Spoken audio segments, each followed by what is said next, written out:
After the sudden death of their young mother, Kaylin Harper, 3 children, triplets, who are only 6 years old, are left in a small Missouri town. Everyone believes that their father either died or simply disappeared before they were born. At the funeral, all the adults are crying, and the triplets just hold each other's hands. But when the ceremony is over and the children approach the fresh grave, they see a man in a dark coat standing off to the side, silent the whole time and holding his hat in his hands. It was then that they learned the truth that no one had ever told them.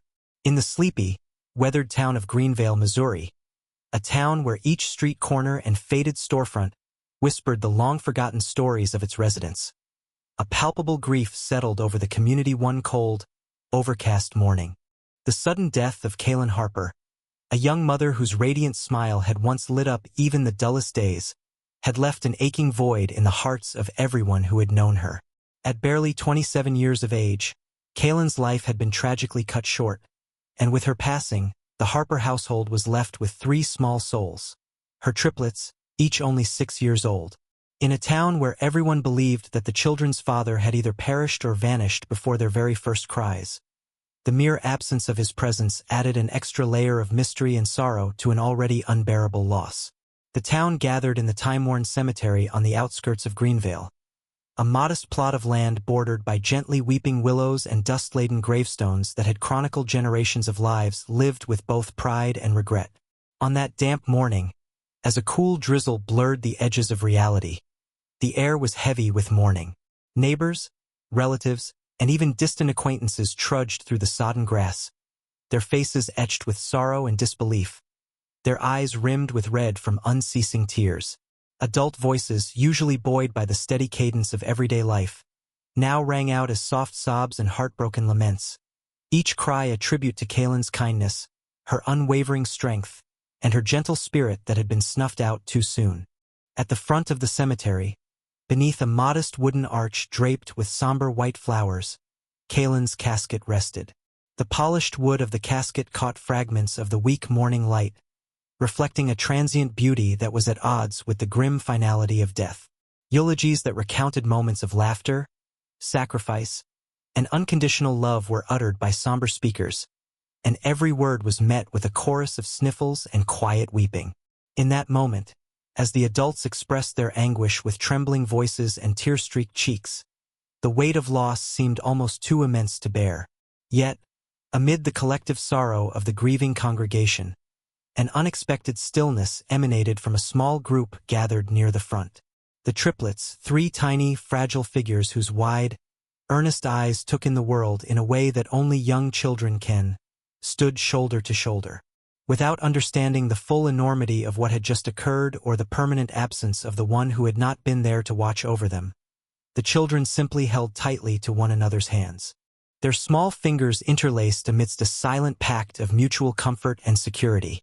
Unlike the adults whose faces were contorted with grief and whose cries betrayed the agony of loss, the triplets' expressions were impenetrable, quiet, almost as if they were suspended in a bewildering state of confusion. They did not weep as fiercely nor did they raise lamentations into the sorrowful air. Instead, their stoic innocence seemed to speak of a love so untainted by the complexities of the grown-up world that it was both pure and heartbreaking. The pensive atmosphere of the funeral was heightened by more than just the absence of the father. In Greenvale, it was an unspoken truth that Kaylin's mate, whose name was rarely mentioned and whose fate was obscured by rumor and years of painful silence, had been absent even before the children took their first breath. Most residents assumed that he had either died in a tragic accident or disappeared into the mists of time before he could claim paternity. Now, as the delicate notes of the church choirs hymn hung in the gray sky, the absence of a fatherly figure added a muted layer of perplexity to the proceedings. Without his guidance, the community was left to question not only how to honor Kaylin's memory, but also how to nurture these small, silent hearts that had never known the warmth or protection of a father. As the ceremony drew to a close, the mourners began to disperse slowly, their footsteps echoing like falling leaves on the gravel paths. The adults moved with heavy hearts, their tearful faces gradually receding from view, leaving behind the serene expanse of the cemetery, a sacred ground that now bore the fresh scar of loss. The triplets, however, remained near the freshly dug grave. Their dark eyes, still unclouded by the complexity of sorrow, observed everything in quiet wonder. They delicately placed a few small wildflowers, picked earlier that morning from the overgrown field near the farmhouse, alongside Kalen's casket. Their gestures, so simple and instinctive, were attempts at a language of care that no child could fully articulate, but which resonated deeply with anyone who understood the purity of youthful affection. In those fleeting moments, as the late morning light began to filter softly through the rustling canopy of leaves, the children stood as living testaments to both the tragedy that had befallen them and the undying spirit of their mother. They clutched each other's hands tightly, as if in that very contact lay an unspoken promise that, despite the piercing pain of Kalen's absence, they would endure. Unaware of the intricacies of adult grief and the harrowing secrets that might lie behind every tear, the triplets simply embodied resilience, a fragile hope that one day, somehow, the fractured pieces of their life might be mended. On that sorrowful morning, as the town of Greenvale wept openly for the loss of a beloved mother, the silent communion of three innocent souls hinted at a future yet to be written. A future where paths might cross, where truths would eventually come to light, and where a long-lost father might one day return to claim his place in the life of the very children who had known only the emptiness of his absence. In the wake of the sorrowful funeral, while the town of Greenvale slowly retreated from the grieving crowd, a lone figure lingered at the edge of the cemetery, a man whose presence was as inconspicuous as it was deeply burdened with unspoken regret. Clad in a dark, long overcoat that nearly swallowed him in its somber folds, and with a battered hat held gingerly in his calloused hands, he watched the last of the mourners depart. Every tear shed, every whispered condolence, every heavy step carried echoes of memories that refused to die. To the townsfolk, he was just another stranger in the crowd, a figure whose silence might have been interpreted as mourning for a lost neighbor or distant relative.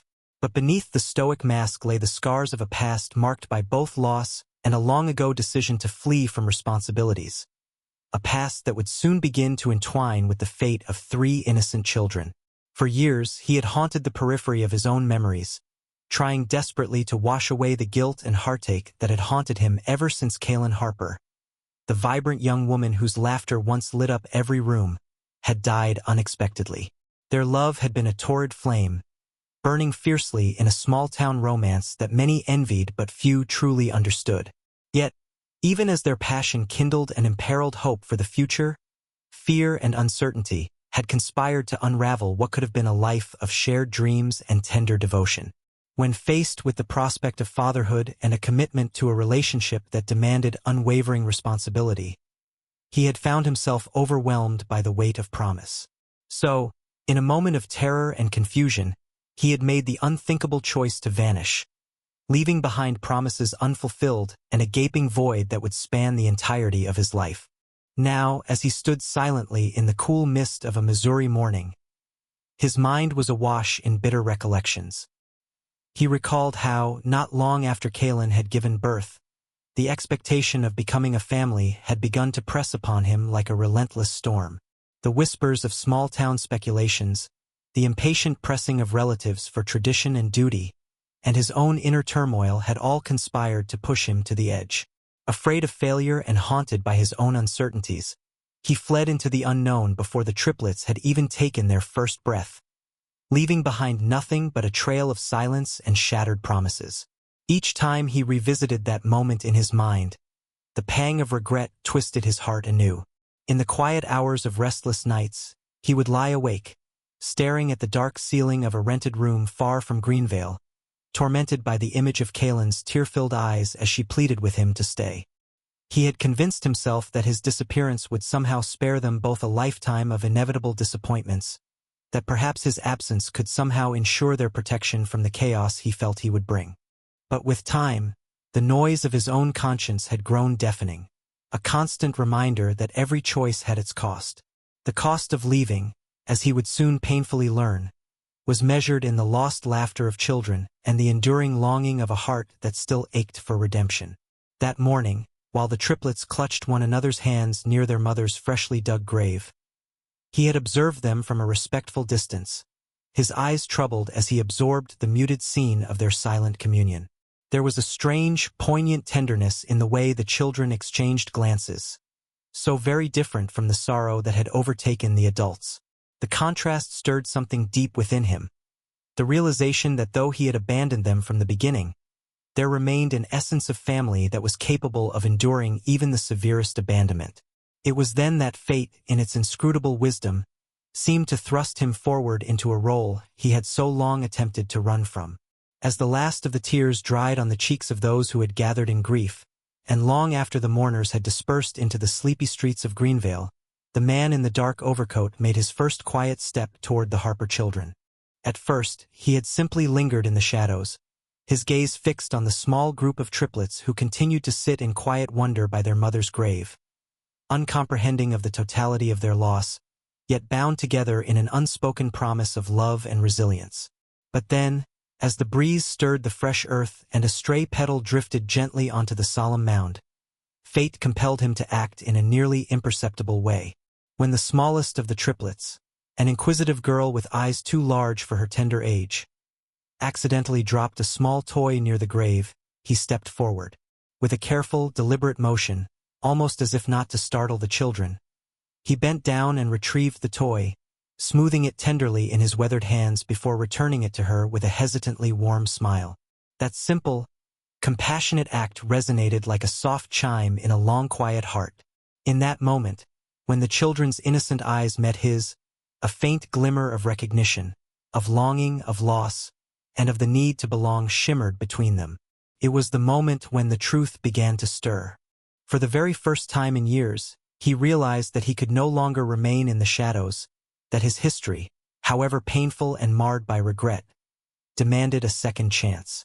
Though he had once fled from responsibility in his attempt to escape a future he never felt capable of embracing, now he was faced with a choice: to vanish once more into the obscurity of his former life, or to risk everything in the hope of becoming the father these children desperately needed.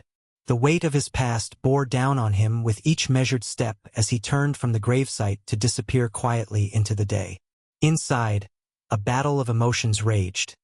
A sudden conviction sparked by the spark of childhood innocence, clashing against the caution born out of years of self-imposed exile. The triplets had not known their father. They had grown up with only whispered rumors and half-forgotten pictures of a man who might have been gentle and kind. Now, seeing him quietly extend an act of kindness, they sensed a presence they had never expected, stirring within them both hope and confusion. The man in the dark overcoat felt the pull of a duty he had long denied and the chance to rectify a past defined by fear.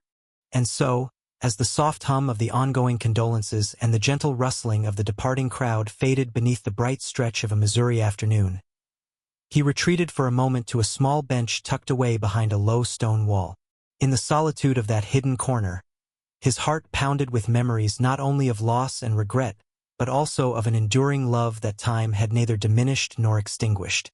It was there he made a silent vow to himself, a vow that, no matter how many years had passed or how deep his wounds lay, he would now take the first step toward the family he once abandoned. Slowly, with profound reluctance but also a burgeoning determination, he resolved that he would embrace his long-denied role. Even if every step forward was met with doubt and sorrow, he would begin the arduous journey of becoming the father these children so desperately needed, a guardian to mend the fractured threads of their past, and to forge a future built on trust, kindness, and a hard-won second chance. After the last of the solemn congregants had slowly departed the cemetery, the air still heavy with mourning, the triplets remained at the edge of the freshly dug grave. In that quiet, subdued space, the children, barely 6 years old, with eyes large enough to hold the entire universe of their fragile understanding, gathered in a small huddle. Their tiny hands were entwined, their expressions distant and puzzled, for although they felt the weight of loss, they could not fully comprehend the magnitude of what had been taken from them.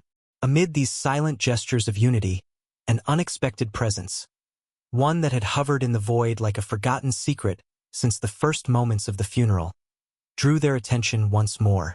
There, standing a little apart beneath a weeping willow at the far edge of the graveyard, was the mysterious man in the dark coat.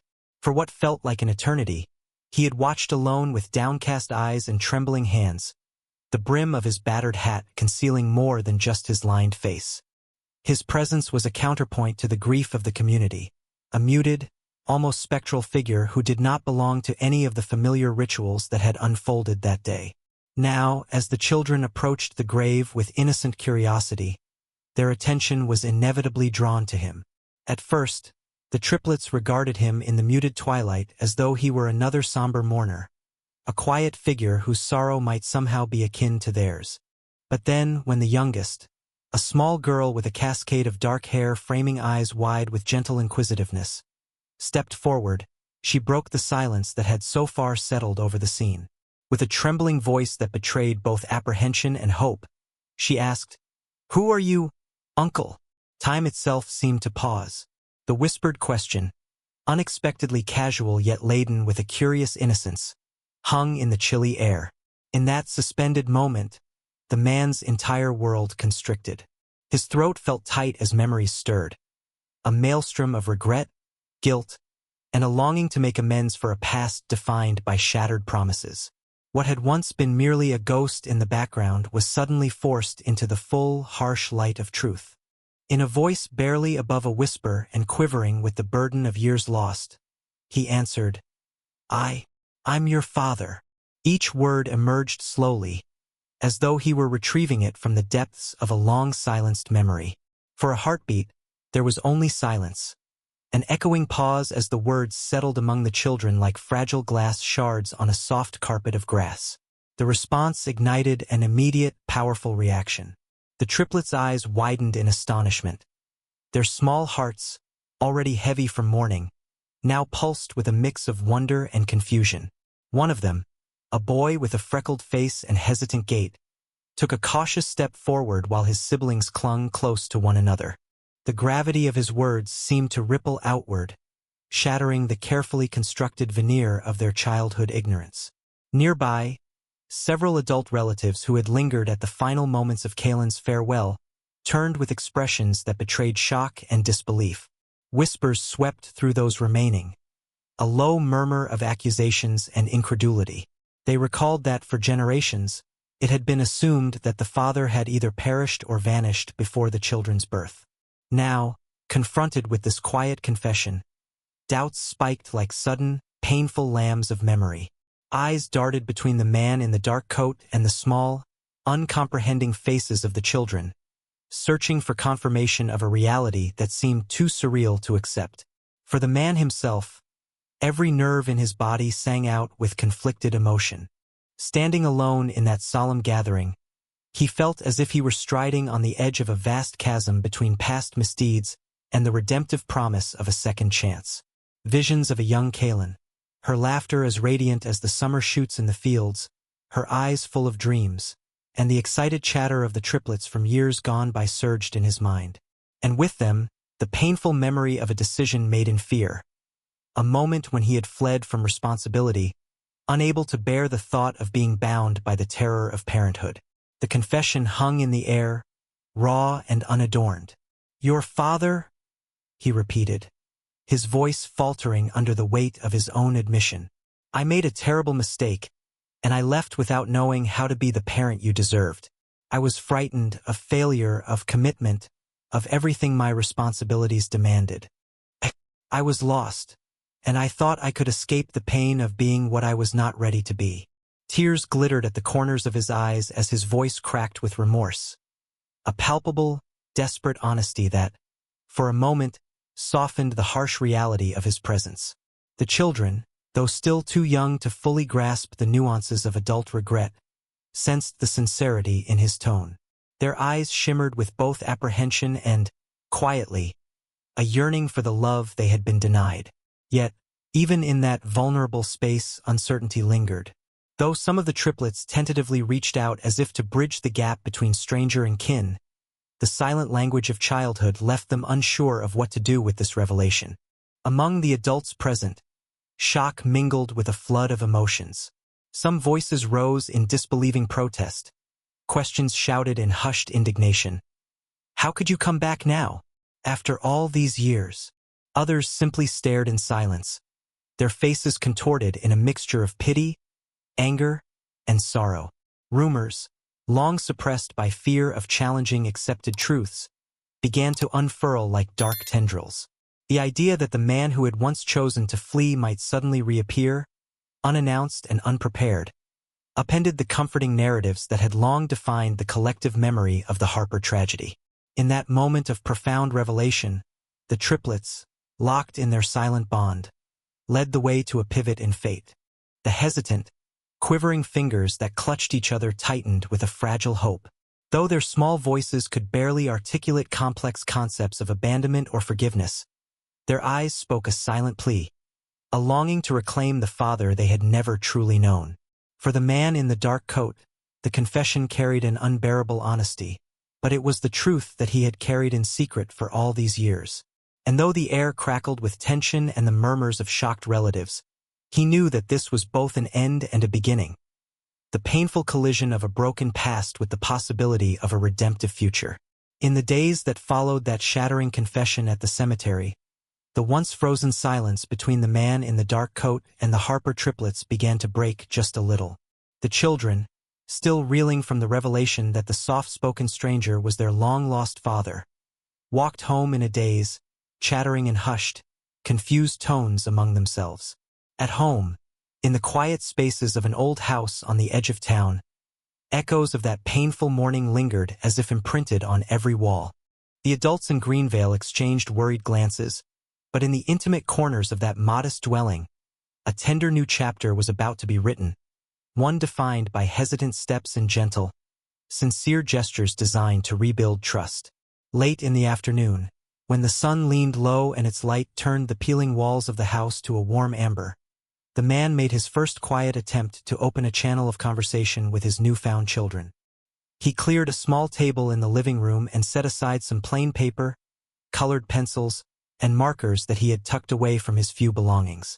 With careful motions, he began to draw a series of soft, almost childlike sketches. At first, the images were crude. A simple house with a bright window, a small sun smiling down on an open field, and even a drawing of a lady with kind eyes, an echo of Kaylin, who had loved art and the natural beauty around her. When the triplets came into the room later that evening, they found him sitting quietly at the table, his head bowed in concentration over the pages. The soft scratch of pencil on paper and the rustle of paper as he turned pages filled the space with a gentle intimacy. The children hesitated at the doorway, their curious eyes wide with uncertainty. One of them, a small girl with the brightest eyes, stepped forward, her hand clutching the frayed edge of a worn blanket. "Daddy?" she whispered, the single word laden with equal parts hope and caution. He looked up slowly, his dark eyes moist with regret and yearning. "Yes," he murmured, voice low and wavering as if each word came at a great cost. "I'm trying to show you memories of your mama and some new dreams for us." With tentative care, he slid one of the drawings toward them. A simple picture of a sun rising over a green field, with a note scribbled along the side. "Every new day is a chance to be better." The response was not immediate. The children exchanged glances, their small voices barely audible as they discussed among themselves. Still, the girl reached out a trembling hand and touched the paper. In that small act, in the gentle press of a fingertip on the crayon drawing, a murmur of tentative acceptance stirred the air. Encouraged, he began to incorporate more into his daily ritual. Every evening, when the amber skies faded into the cool blues and soft grays of dusk, he gathered the triplets near the worn but comfortable couch in the living room. There, with a modest stack of old, dog-eared storybooks and a collection of stuffed animals that he had salvaged from a dusty corner, he would read to them. With a soft, expressive tone, he recounted fables and gentle tales of heroes, enchanted gardens, and wise animals who learned to be brave in the face of hardship. His voice, though heavy with the sorrow of regrets past, began to shift, growing warmer, tender, and hopeful as it reached the small ears that listened so intently. At first, the children sat in silent reserve, each absorbing the words with a mixture of bewilderment and cautious wonder. But gradually, as the days turned into weeks, small changes emerged. The boy with a scarlet ribbon tied around his wrist began to smile at the funny parts of a story, and the smallest of the triplets timidly curled around his father's arm as if finding comfort in that steady presence. Gradually, during these nightly gatherings, they started asking questions, simple inquiries about the characters in the tales, or about the pictures he drew earlier that day. Each time, he replied as patiently and truthfully as he could, careful not to overwhelm their delicate hearts with more than they could bear. In these small moments, a shared laugh over a funny twist in the story, the quiet exchange of a drawing that reminded them of a sunny day at the park before the pain had begun, or an impromptu game of Guess the Story that turned the living room into a world of imaginative joy, a bridge was slowly forming between him and the children. His attempts were far from perfect. Each gesture was laced with the sharp edges of past failure, and every smile carried the weight of years spent in regret. Yet, with every bedtime story and every crayon sketch, he began to weave a fragile tapestry of trust. In the gentle, moonlit hours, when the world outside seemed to exhale its worries and the soft hum of nighttime crickets filled the air, the once distant children would huddle close to him. They began to call him Daddy in small, uncertain syllables that, over time, grew bolder and more earnest in the quiet safety of those moments. Their drawings, tiny sketches of imagined families and sunny afternoons, slowly began to include him among them. The old mother's absence was still a sore wound, a memory too painful to forget, but now it shared space with the budding promise of renewal. In that modest home in Greenvale, amid makeshift bedtime rituals and shared moments of tender understanding, a deep truth was emerging. That even in the wake of immense loss, the seeds of love and trust can, with time and genuine care, take root and grow. The man, once crippled by fear and regret, was learning to bridge the gap between the fragments of his past and the fragile hope of a new beginning. And the triplets, small yet resilient, were slowly embracing the possibility that the father they had never known might, in his own imperfect way, become a guardian of the love their mother had always wished for them. In the quiet hours after the tender moments of shared stories and soft drawings, the man in the dark coat retreated once again into a solitude of his own making. A solitude filled with memories that gnawed at him like persistent ghosts. Late at night, when the gentle hum of the crickets and the cool whisper of the Missouri wind mingled outside the modest house in Greenvale, he sat alone at a battered wooden desk. The dim lamp cast long shadows on faded family photographs and scattered correspondence, and his eyes traced every line of regret and hope that had accrued over years of absence. In that fragile candlelight, he waged a quiet war against the demons of his past. A battle not fought with fists or fury, but with the raw, searing introspection of a man who once fled responsibility and now faced the magnitude of his failure. Every scribbled note, every tear-stained letter, reminded him of the day he left, an impulsive decision driven by crippling fear and a refusal to confront the ties of love and commitment. He remembered Kaylin's warm smile, the unmistakable sparkle in her eyes, as she once dreamed aloud about their future together with the triplets, and the small handprints on freshly painted walls in a nursery that never materialized into the promised life of family.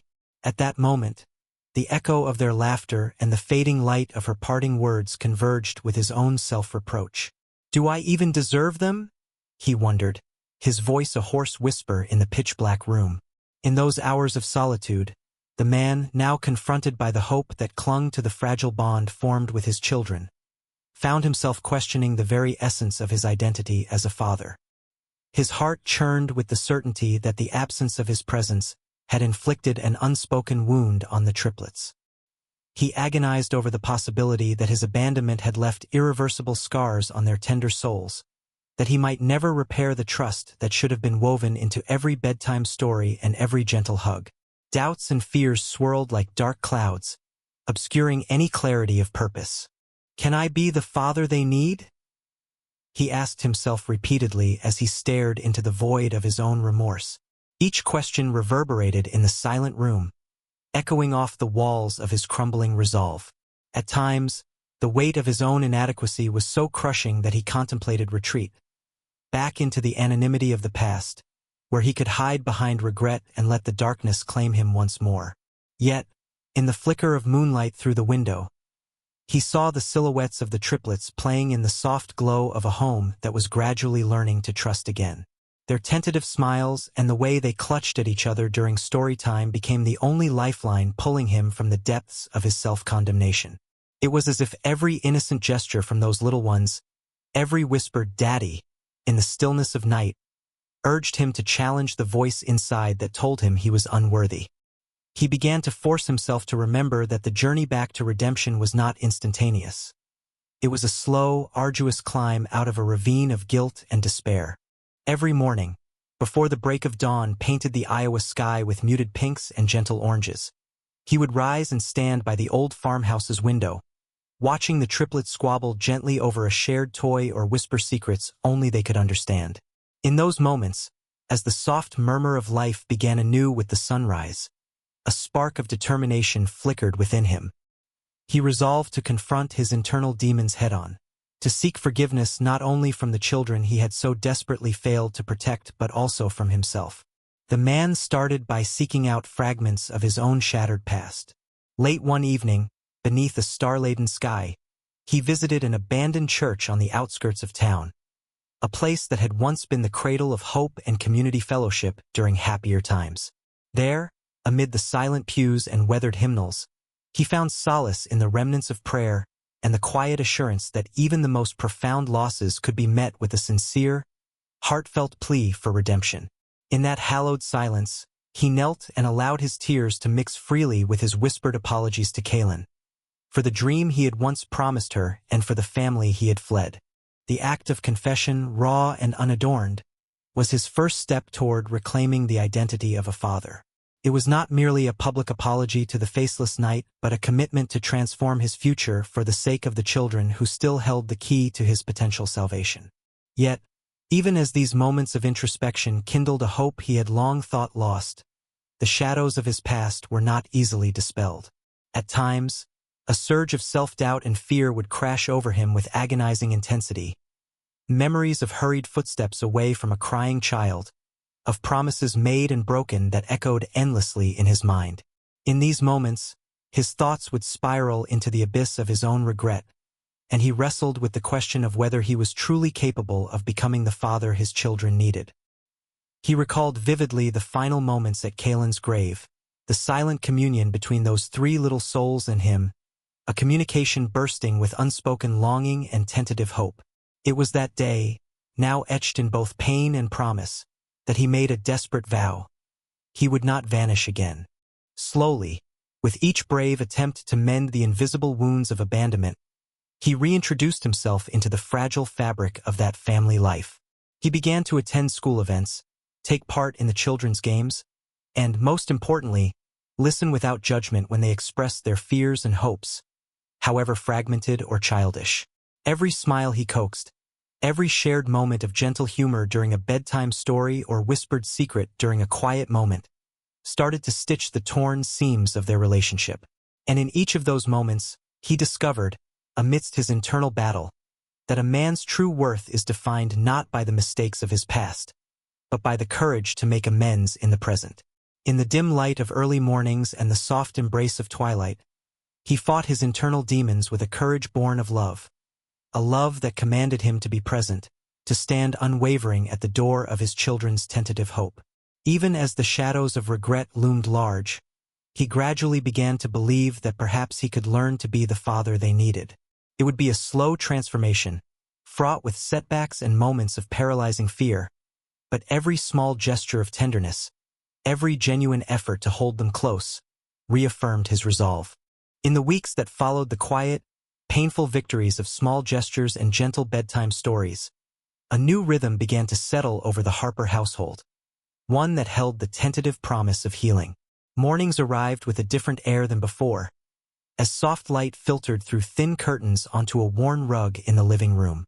It was during these early hours, when dew still clung to the blades of grass outside and the world seemed to be waking slowly from a long, sorrowful night, that a subtle but powerful transformation took root.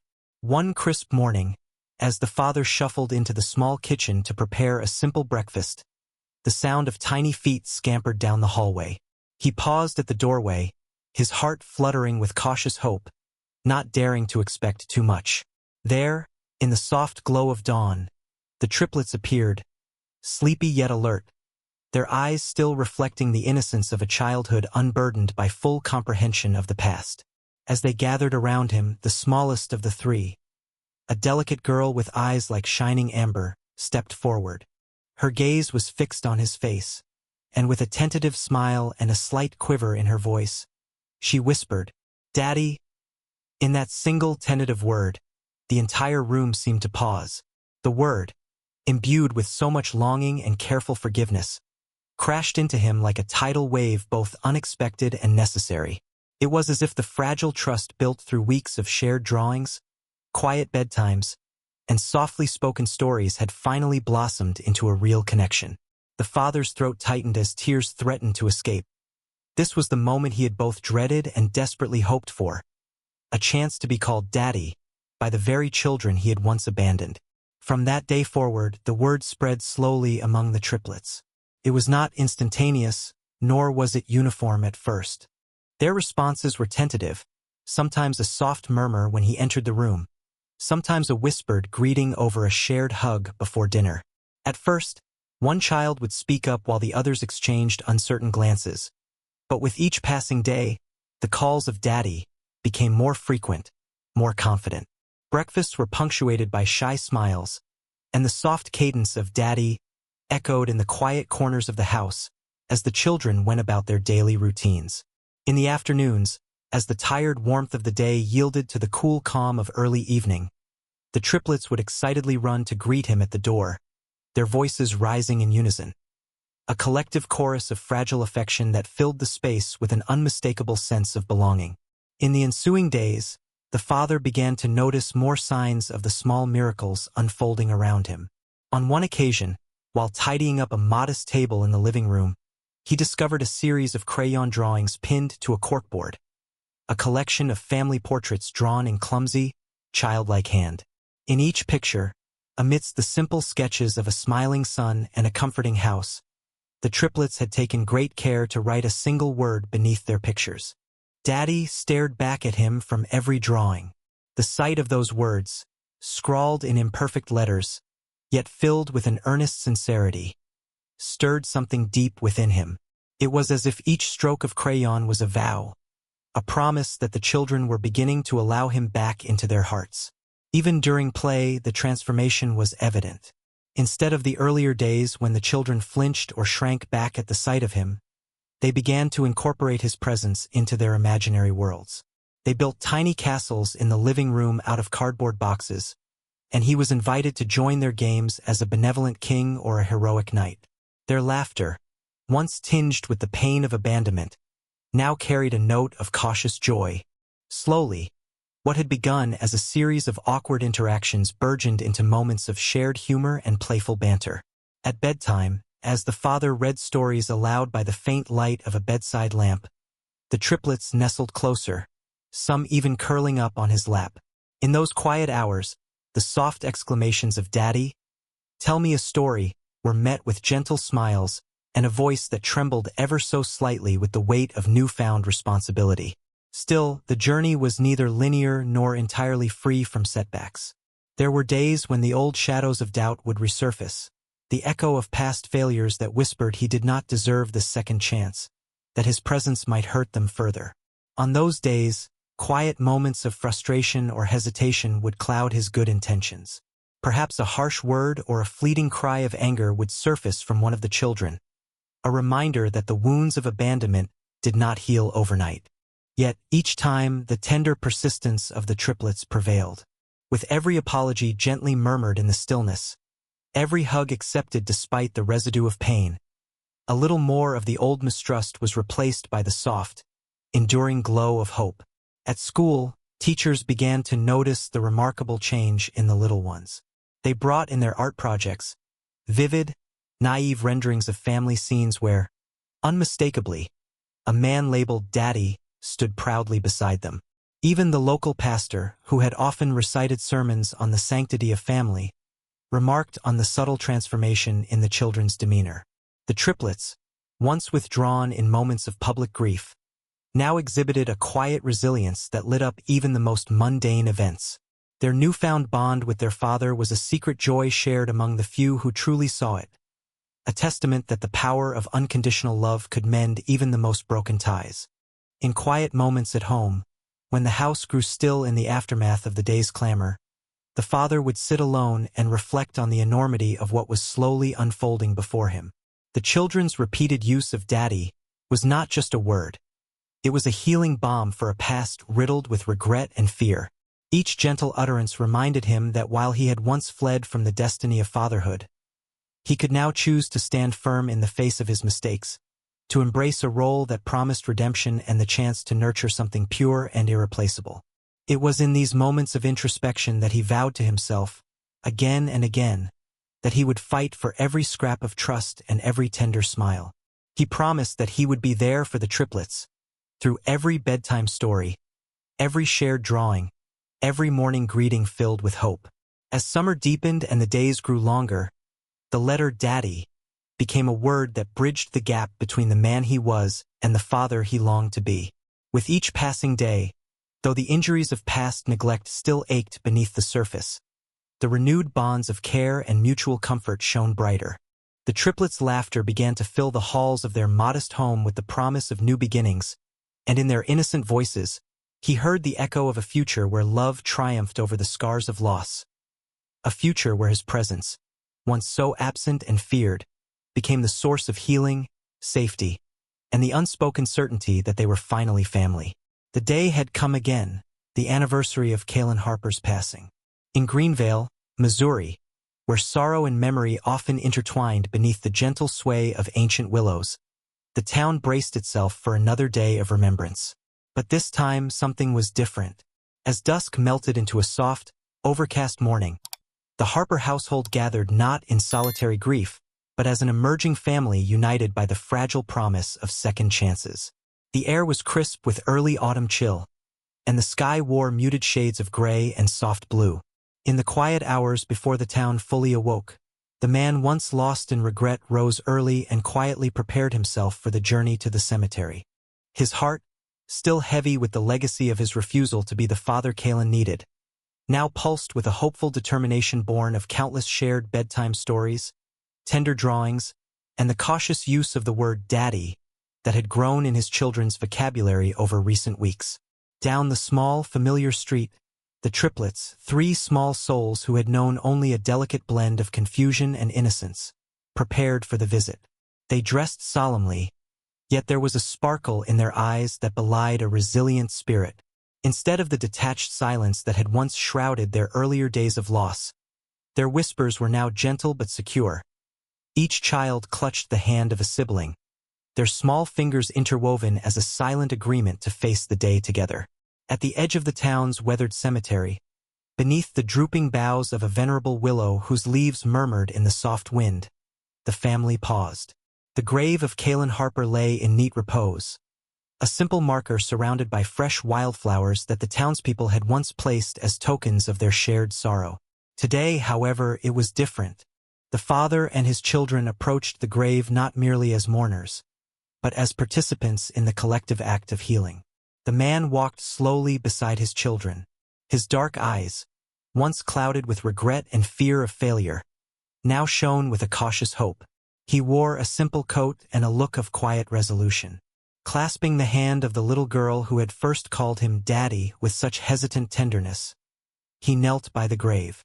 With a gentle voice that trembled slightly yet carried an unmistakable sincerity, he said, "Your mama loved you more than anything in the world.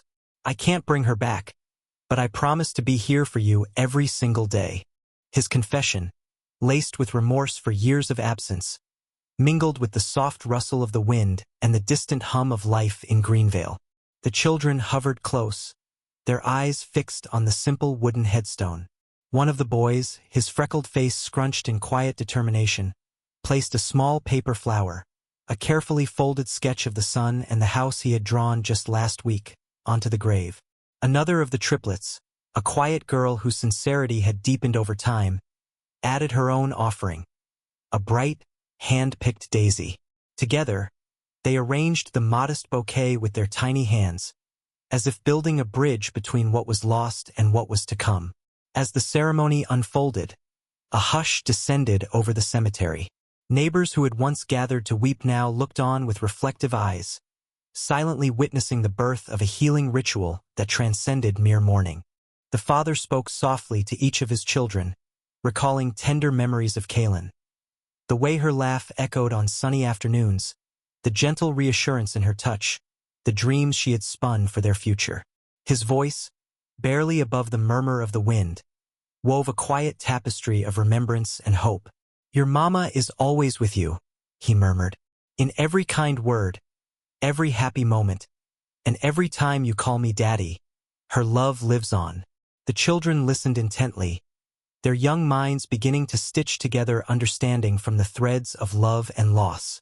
Despite the emptiness left by their mother's absence, the children's eyes now carried a glimmer of promise. A promise that the father before them, though once a stranger and a ghost from the past, was becoming real, tangible, and steadfast.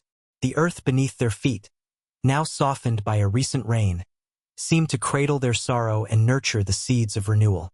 In that sacred space, hand in hand, the triplets and their father formed an intimate circle of resilience and determination.